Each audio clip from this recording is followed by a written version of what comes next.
Jaya Jaya Radha Madhava Kunja Bihari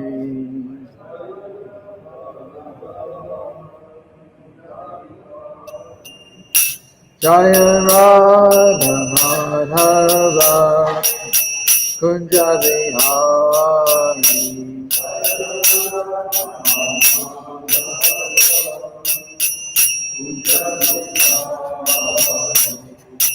Gopi Chanda Ballabha Girivaradhari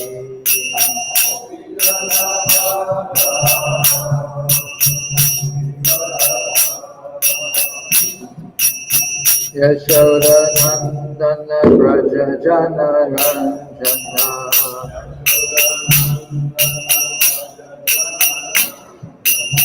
Yamuna Tira Vanachari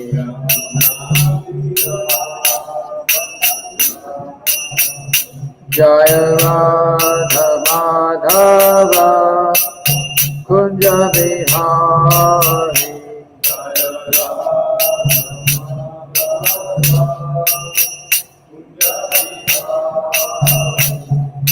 Gopi Jana Ballabha Girivaradhari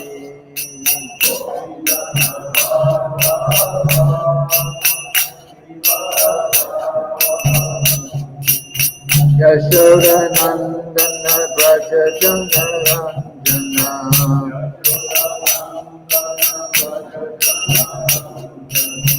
Yamuna Tira Vanachari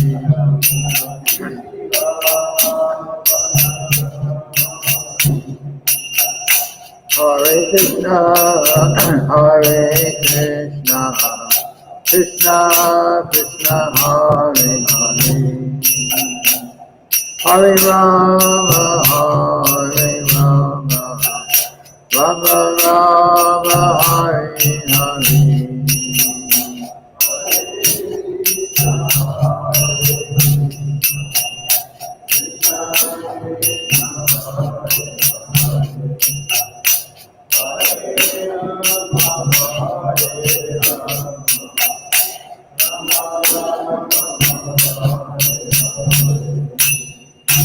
Srila Prabhupada ki jai.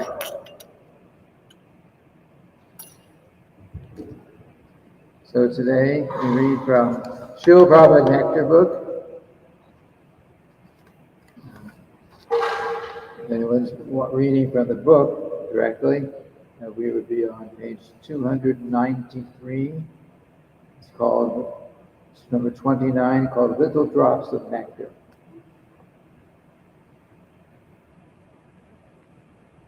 Oh. How's he going to say? Okay, so I'll just read it.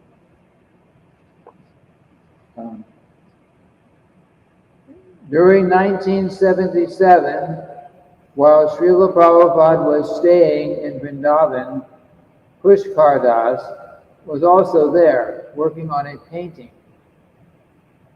Pushkar's practice was to paint on the front balcony of a room in the guest house.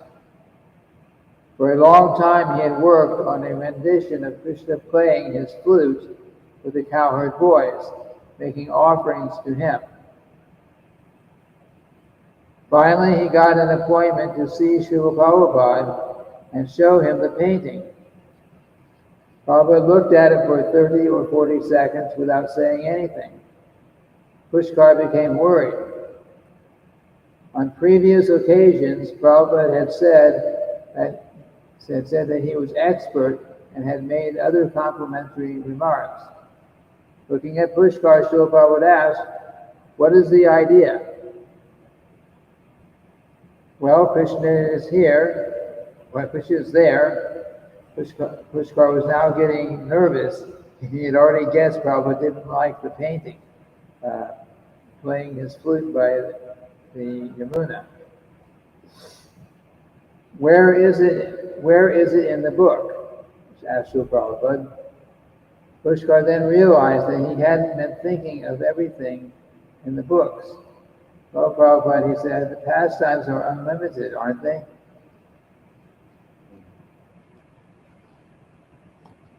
Krishna is unlimited, said Prabhupada, but you are limited. Stick to the book.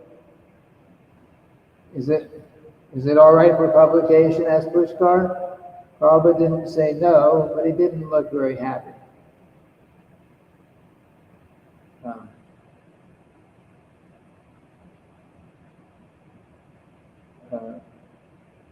Then stop that man, yelled Prabhupada from the balcony of his residence. This was another section.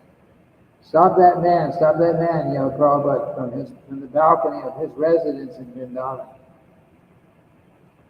The devotee came running and grabbed the man as he exited from the kitchen. See what he has, called Prabhupada. They picked up the man's chadar and found he was carrying a large bag of sugar he had stolen from the kitchen. Prabhupada had seen it all from the balcony and had caught him. Oh, okay. So we'll continue with the translation. And I'll paraphrase now.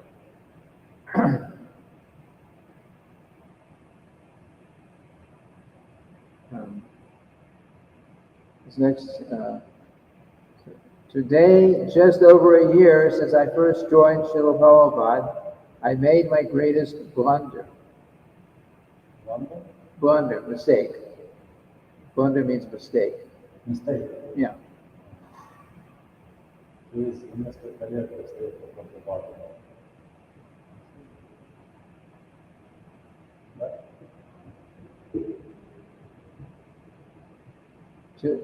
Today, just over a year since I first joined Srila Prabhupada, I made my greatest blunder. Blunder means a mistake, big mistake.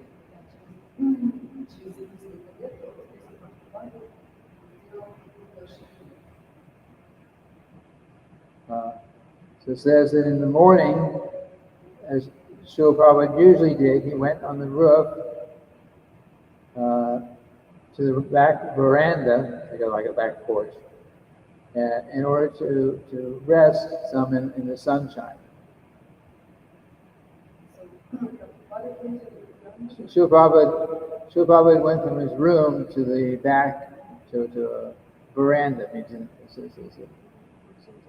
outside, and he would rest some laying out in the sunshine.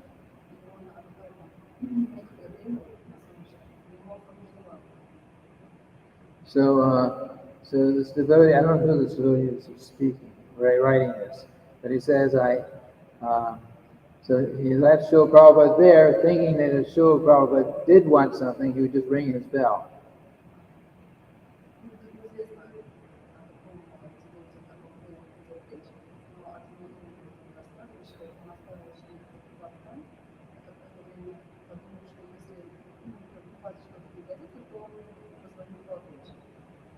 But the mistake was that the bell was inside the room and Srila Prabhupada was outside, and the servant accidentally, without thinking, locked the door.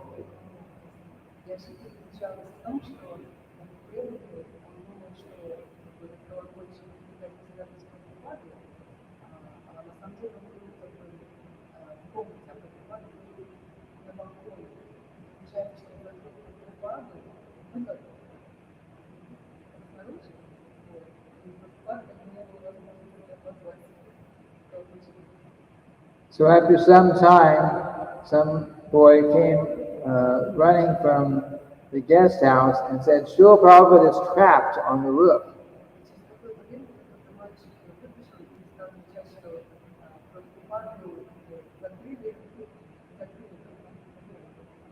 So his servant said, I immediately realized the mistake I had made, and I ran upstairs.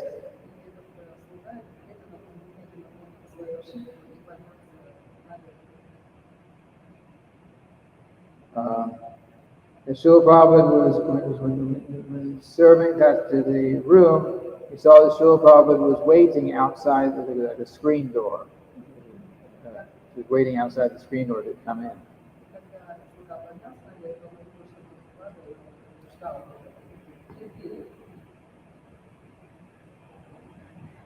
And then when the servant devotee opened the door for Srila Prabhupada simply said, "You rascal."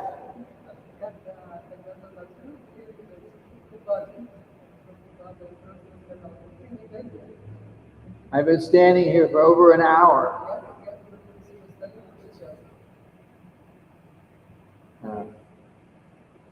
Your brain is very dull because you're eating and sleeping too much.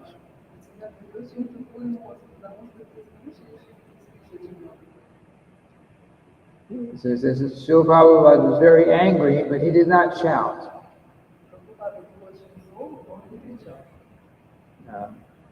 He said there was no need to shout.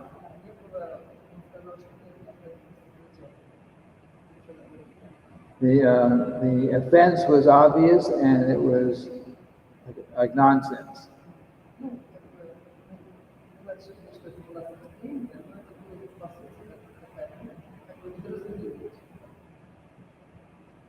Srila Prabhupada woke up from his resting, but he couldn't get inside, and he couldn't ring the bell either.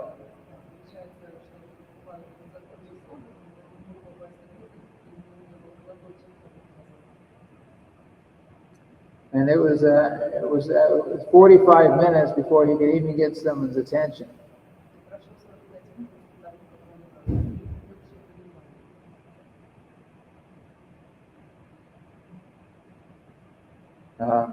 So later on that afternoon, the servant asked Srila Prabhupada, he apologized to Srila Prabhupada, and Srila Prabhupada forgave him for his offense.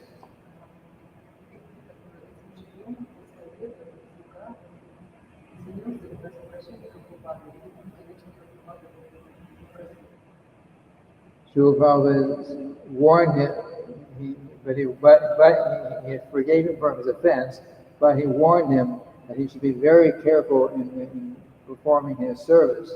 Otherwise, it will cause great inconvenience for Srila Prabhupada.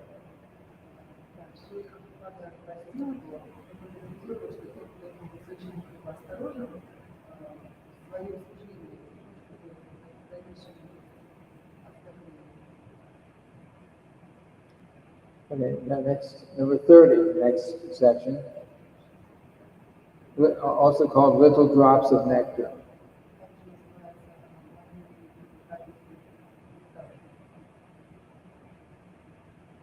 So Srila Prabhupada sometimes showed his tolerance, and that he was very lenient in accepting offerings from his disciples that were not very good. I'll just read the sentence again. Srila Prabhupada displayed his tolerance and lenience in accepting the sometimes inexpert offerings of his disciples.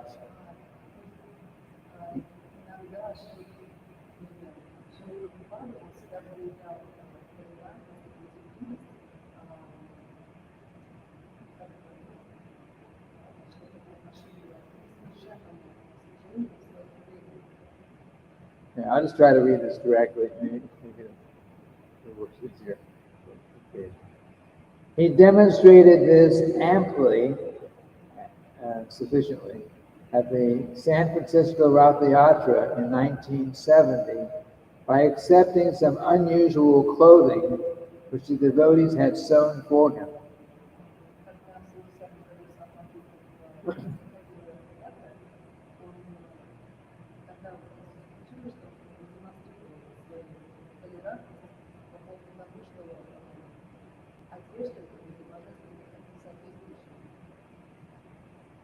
Bhavananda had purchased imported silk.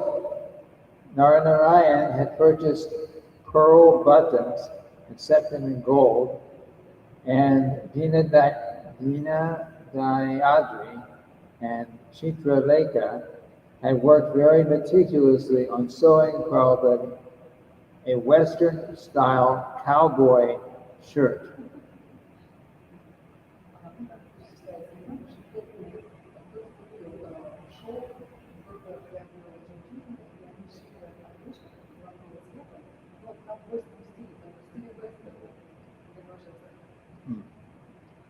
The shirt had sewn pockets with pearl buttons on them.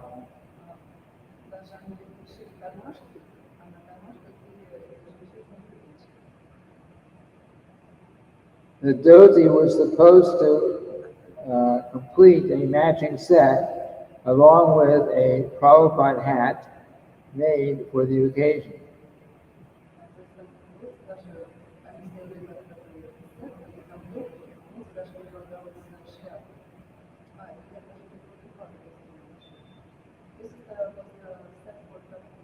Huh?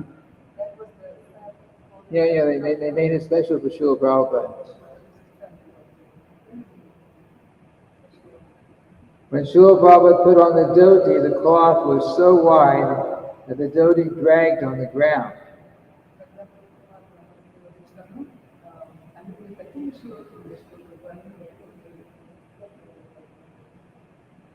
This can be seen in a series of photos of Prabhupada at the 1970 Rath Yatra.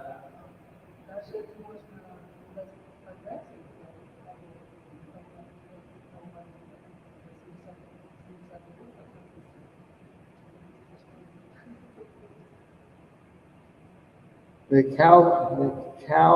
cowboy shirt had its own unusual appearance, and as for the hat, it was too small and stuck up on the top of his head.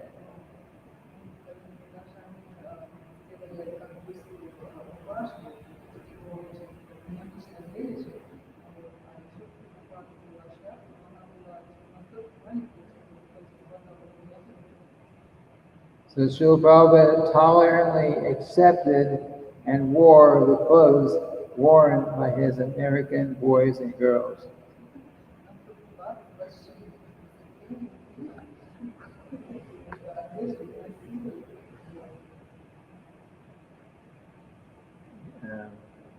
So another section here. While Srila Prabhupada was speaking in his room, his disciple Rukmini Devi Dasi, who is left-handed, was busily writing notes on Prabhupada's talk.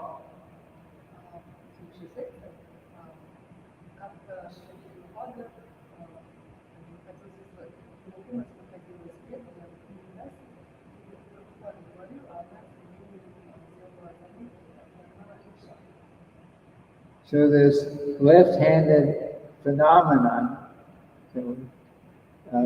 this unusual thing about using the left hand, seemed strange to Srila Prabhupada, and he finally commented on it.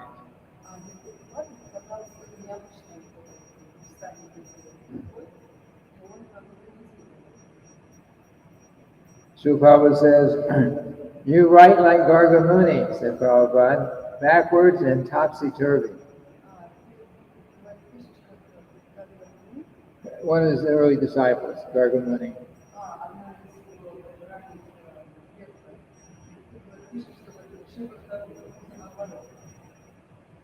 Gargamuni still is living, he's in Vrindavan.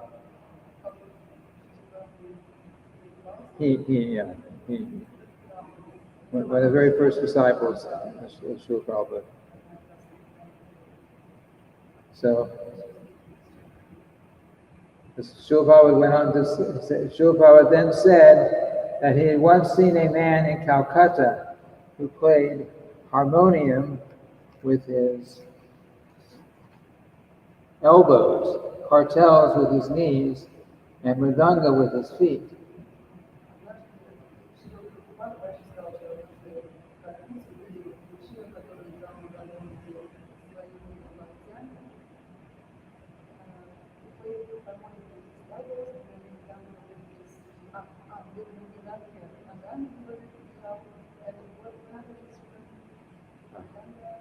Okay.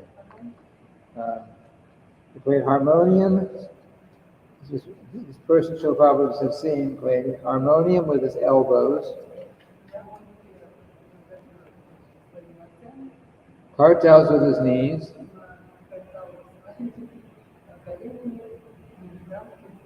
and mridanga with his feet. Prabhupada seemed to think that the backwards and topsy-turvy writing was in a similar category.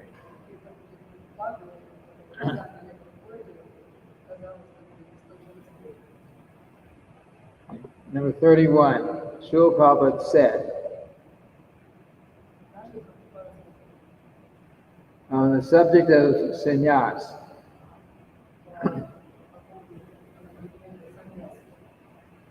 the preaching in Poland is the first consideration. Vrindavan is being managed somehow. The preaching in Poland, after you come to Poland.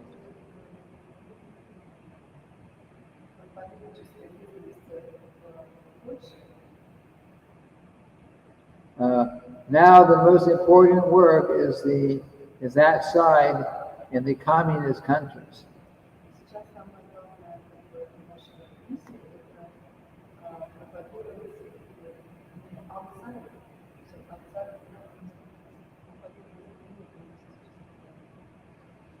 Srila Prabhupada was very much interested in trying to preach inside the communist countries.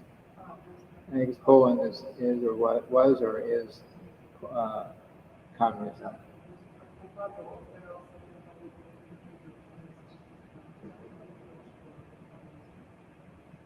So he says, if you can do something there, it is more than if you come here.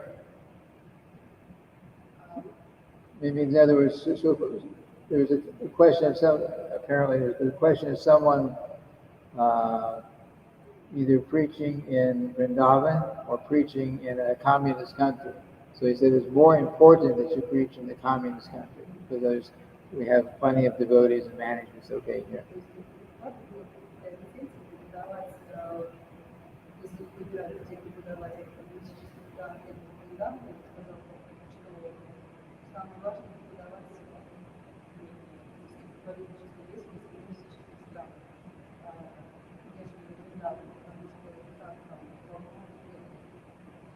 Our business is to glorify Krishna as Lord of Vrindavan and to popularize Lord Chaitanya Mahaprabhu's Hare Krishna movement.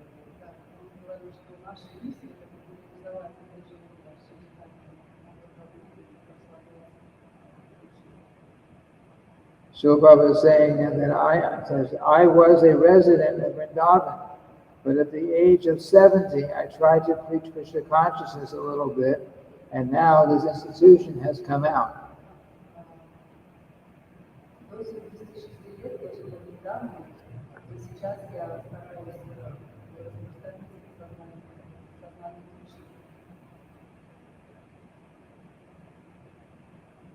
The Srila Prabhupada says, so I think it is more profitable to preach about the master of Vrindavan, Krishna, outside of Vrindavan.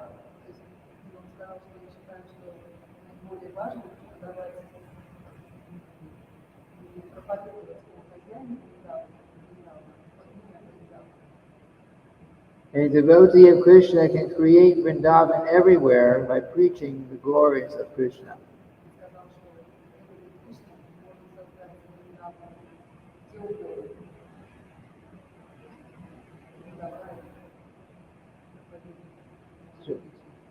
Srila Prabhupada says that there are many sahajias who imitate Rupa Goswami not to go out of Vrindavan.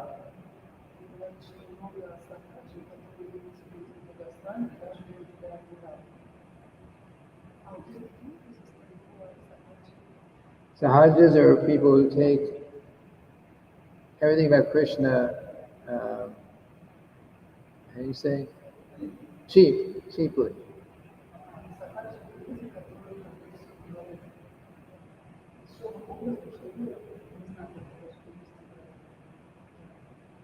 Yeah, it's just like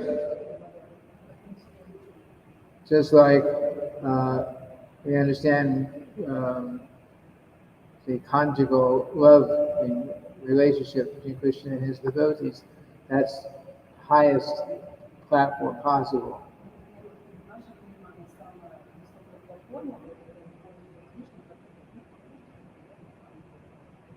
But a sahaja may just pretend that I spoke to Krishna every day, and he's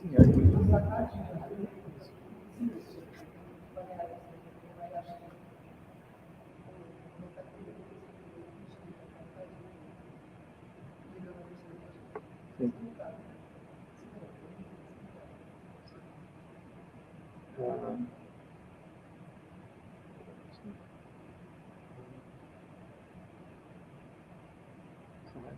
okay, so Prabhupada says that there are many sahajas who they stay in Vrindavan and they pretend that they're Krishna conscious.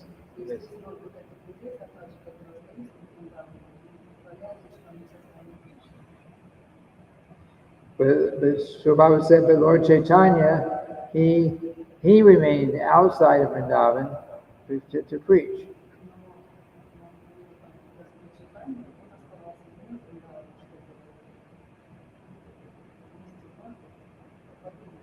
Even though Lord Chaitanya was Krishna, is Krishna himself, but Lord Chaitanya stayed outside of Vrindavan to preach to people about Krishna in Vrindavan.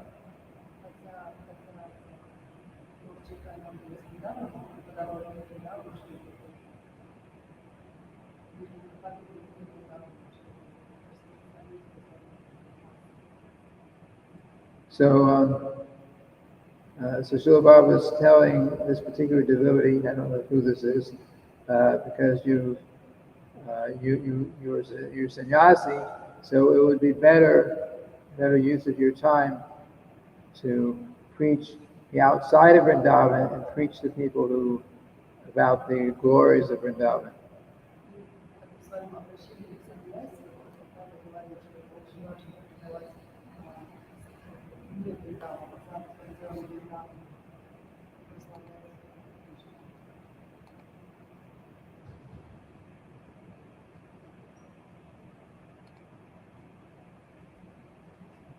Okay. That was in a letter to some devotee. So we'll go on to the next one. This is also, I guess, under the category of sannyas. Jai Shri Gauranitai, Shri Radha Bhajavihari Jagannath Balaram Lady Subhadra Ki Jai.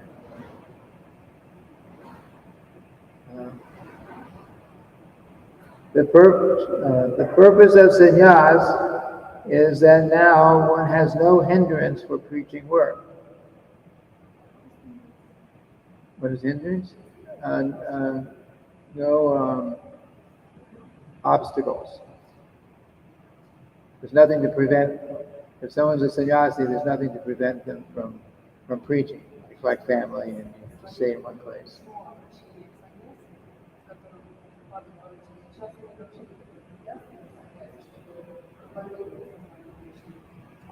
The purpose is to increase preaching.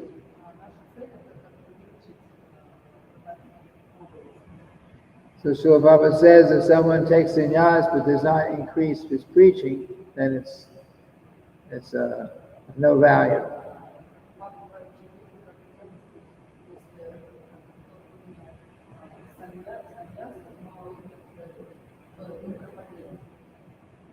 So he's telling this particular devotee, so you take your sannyasi now, so you take this opportunity very seriously and you preach, and you convince others also to preach.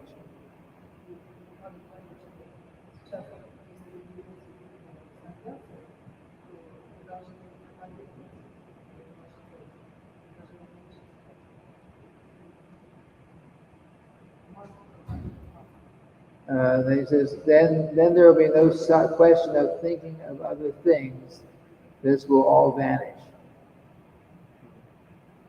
Sounds like maybe somebody's a sannyasi here, and he's having some problems. So Srila Prabhupada is telling the devotee, you're sannyasi, your duty is to be preaching. So if you seriously preach, and these other material desires or whatever is bothering you, they will go away.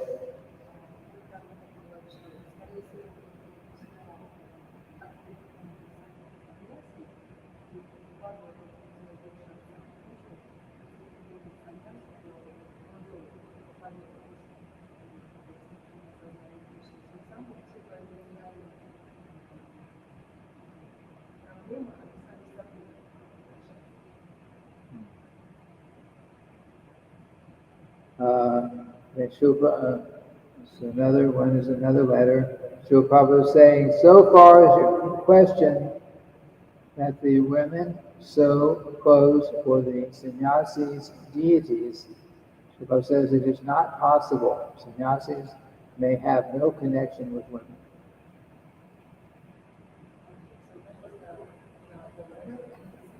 You know, in other words, somebody asked Srila Prabhupada, is it okay if the devotee women sew clothing for deities that certain sannyasis have, their own deities? So Srila Prabhupada says they cannot because a sannyasi can have no association with women, so that even that would be considered.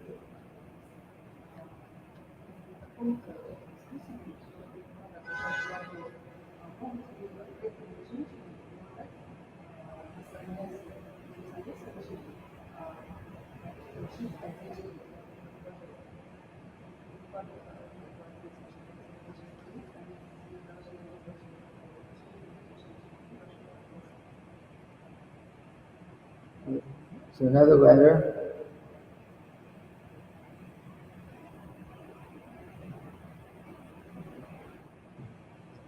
So Srila Prabhupada is saying, and we have Srila Prabhupada's letters here, so we don't really know what was written to Srila Prabhupada.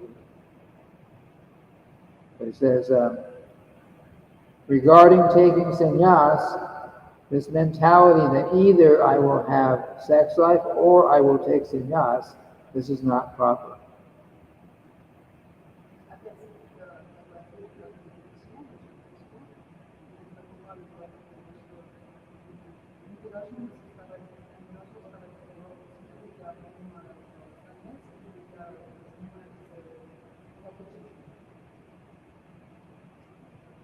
Srila Prabhupada says sannyas means that one is finished with material life.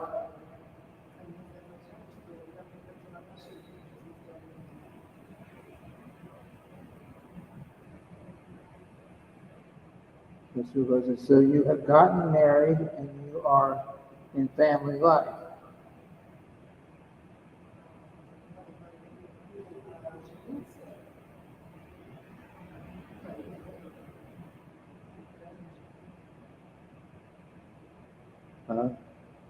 So you got married, so you're taking that that way of life, so you should remain there and married.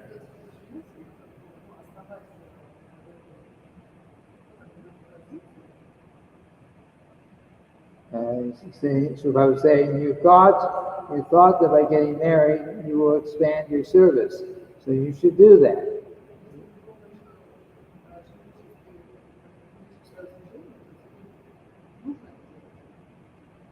And Srila Prabhupada says, actually all my disciples are sannyasis because they have surrendered everything in the service of Krishna.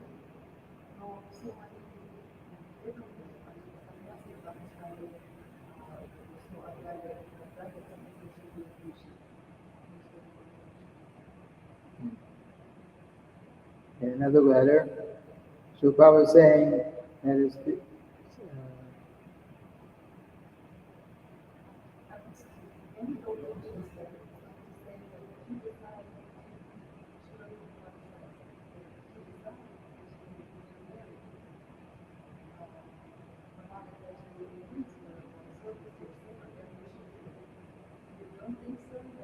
yeah, in other words, I don't know, again, I don't know what was written to Srila Prabhupada, but it sounds like somebody, maybe someone gave up sannyas and got married and is now thinking, should I stay married or should I go back and become a sannyasi again?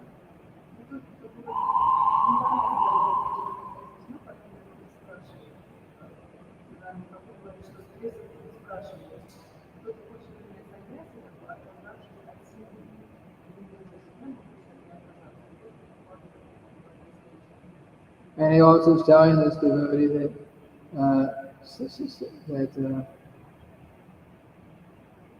he said the first sentence, requiring, he's married. Apparently from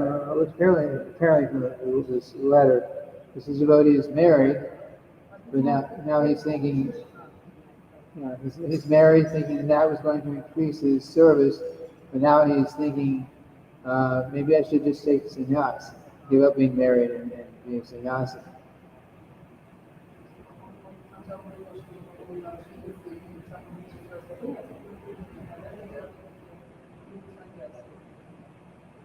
And the Srila, but the devotee is thinking, oh, I'm married, and so there's sexual opportunity, but maybe I should take sannyas. So Srila says you shouldn't. Sannyas means that you've given up any thought of trying to enjoy, materially enjoy.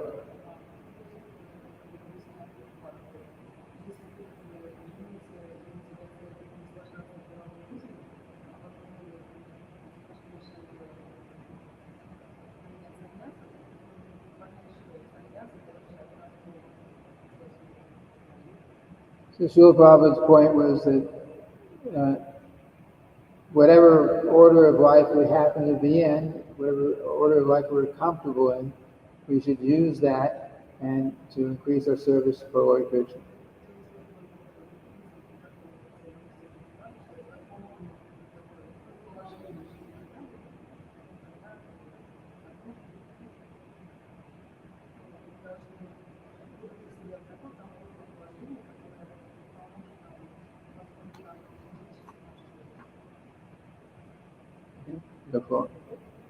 So we back to the next paragraph again. The next paragraph.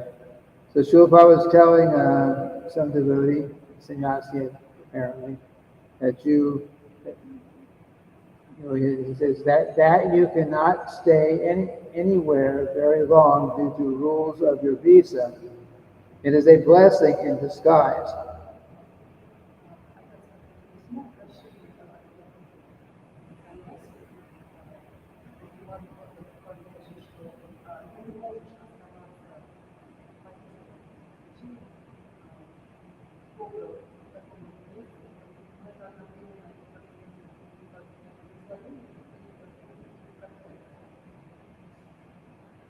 The Prabhupada says it is very good for a sannyasi.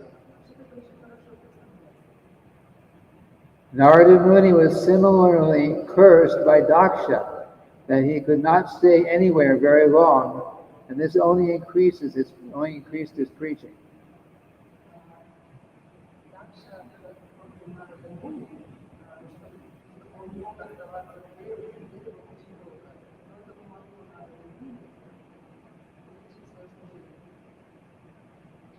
So he says, so you also increase your preaching and be more merciful to a greater number of persons.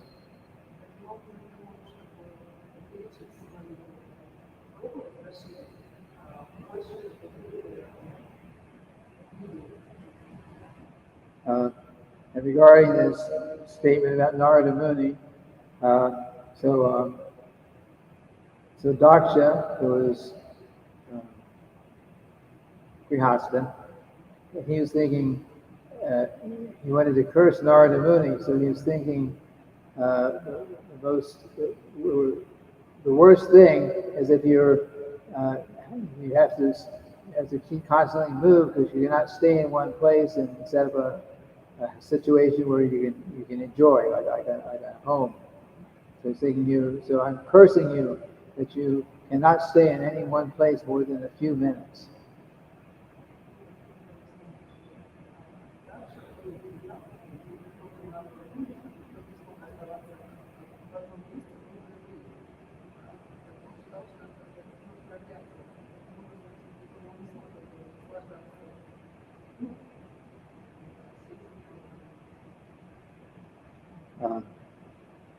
Okay, so the next letter. So it says, Prabhupada says, regarding returning to your own village, a sannyasi is not supposed to go back to his own village.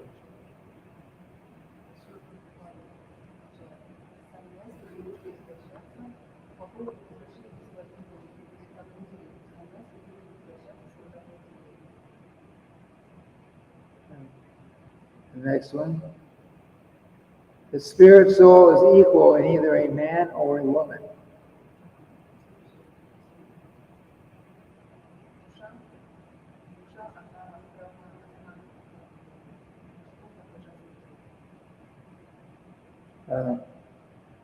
For one who is actually engaged in the service of Krishna, there is no such distinction as man or woman.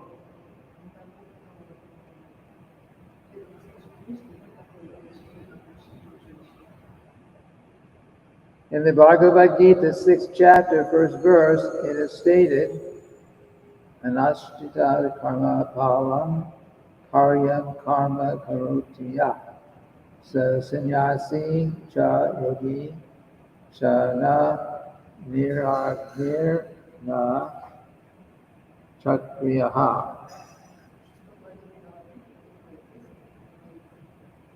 Anyone acting for Krishna, he is a sannyasi or sannyasini.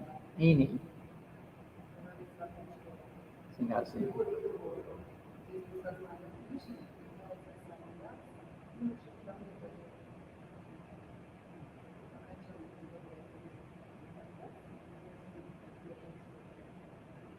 It is also stated, Striya Vaishishtatas Shudras Te Yanti Param Gatim. So spiritually, everyone is equal.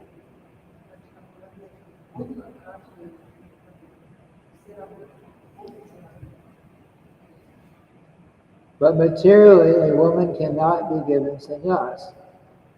But you should not be bothered because you are certainly on the spiritual platform.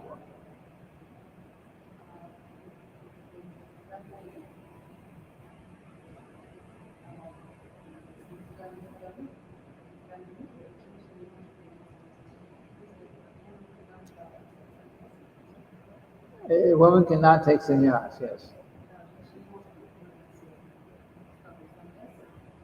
Sannyasis travel and are independent, and woman is by nature always under the protection of someone.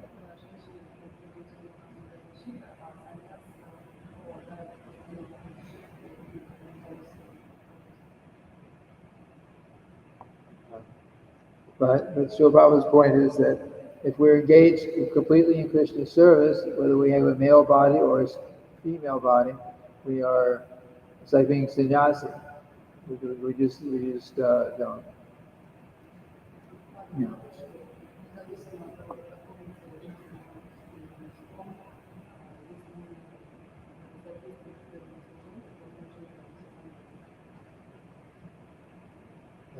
So go to the next one. Regarding your wanting to leave your family and take sannyas, what is your family? So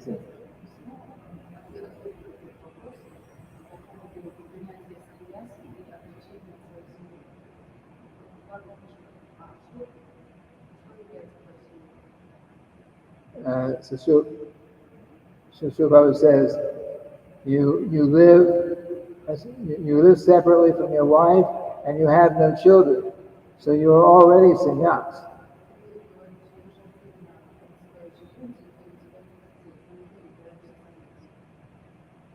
Anyway, we can consider later on.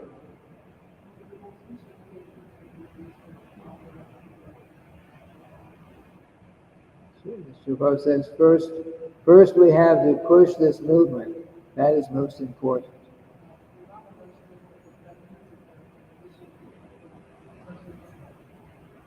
So someone wants to preach, why says you're already sannyasi, you're not living with your wife, you have no children.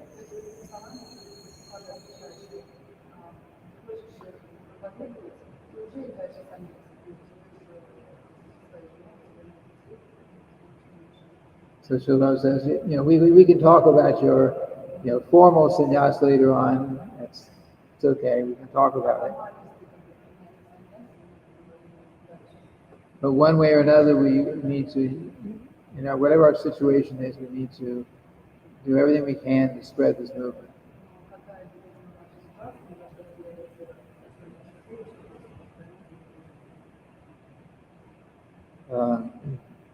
There's two more letters here. Srila Prabhupada says, I think that B, it's not putting the, well, it's not giving the name. So B is an initial. So I think that B should follow the example of Rupa Goswami.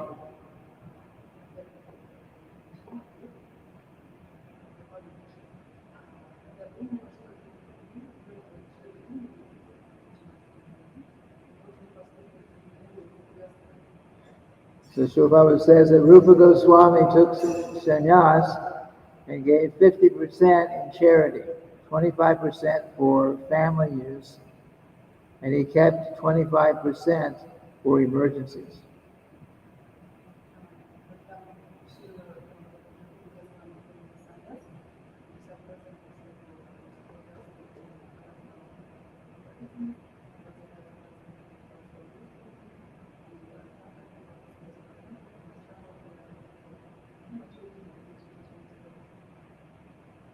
Krishna wants to see that their life is sacrificed, but also accumulation of money should be given to Krishna. Krishna wants to see that their life is sacrificed. I guess it's not clear.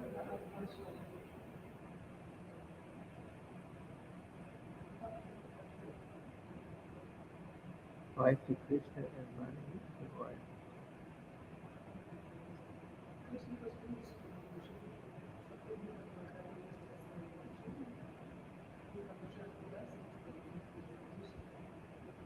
Srila Prabhupada says,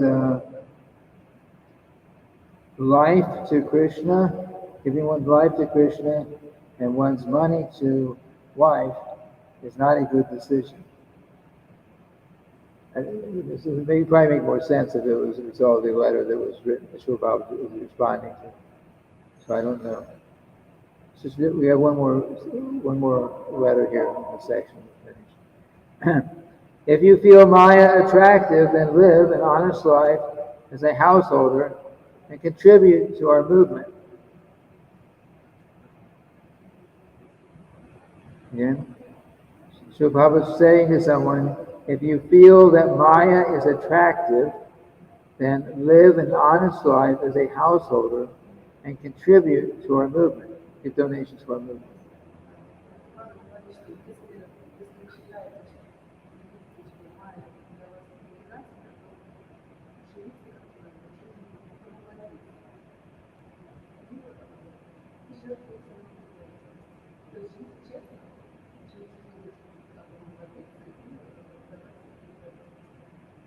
So Srila Prabhupada is saying, as a family man, you can join Swarup Damodar and help with the Bhaktivedanta Institute.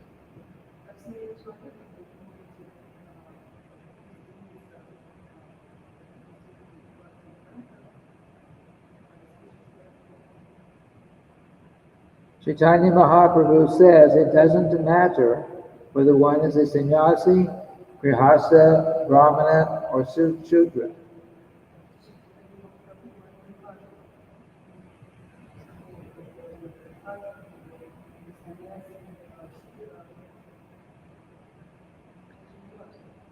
You have intelligence. Study more and more. If you think that you should be married, then do that and assist Bhaktivedanta Institute by giving service.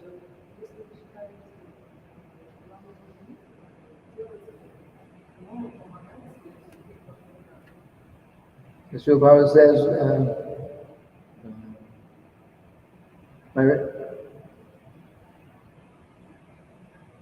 my request is that you don't become an ordinary foolish man.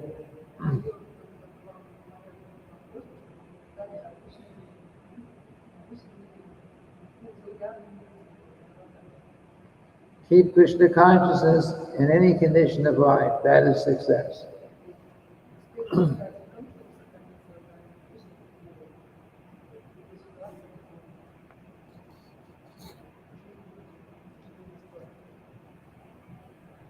So that's the point.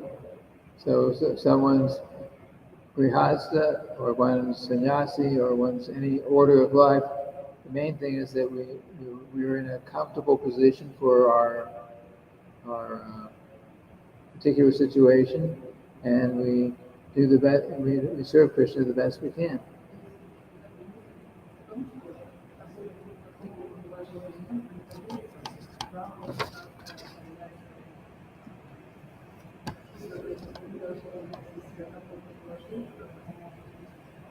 Even sometimes Srila Prabhupada, if one of Srila Prabhupada's sannyasi disciples couldn't maintain the sannyas vow, Srila Prabhupada says, don't leave our movement. Just, if you need to get married, but continue to chant Hare Krishna, continue to serve this movement.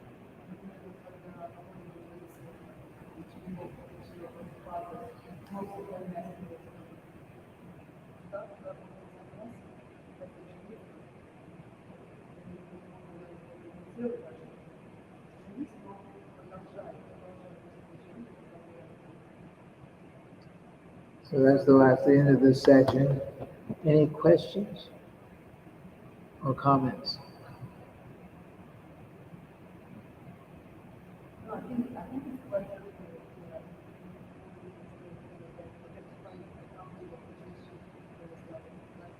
Yes. Yeah, that's right. If someone is a sannyasi, is inclined to be a sannyasi, then that's very favorable for them. Or they're a sannyasi and is always thinking about, maybe I can enjoy, like that, then it's not favorable.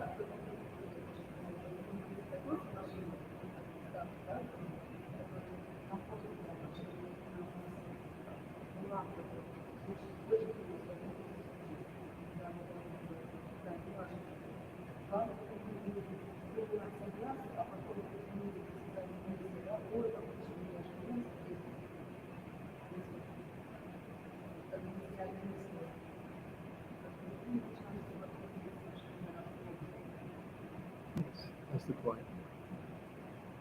Okay, so we'll end here. Tomorrow, continue with Srimad Bhagavatam, and then on Sunday, we'll supposed to be someone different giving classes Sunday, so I'm not sure.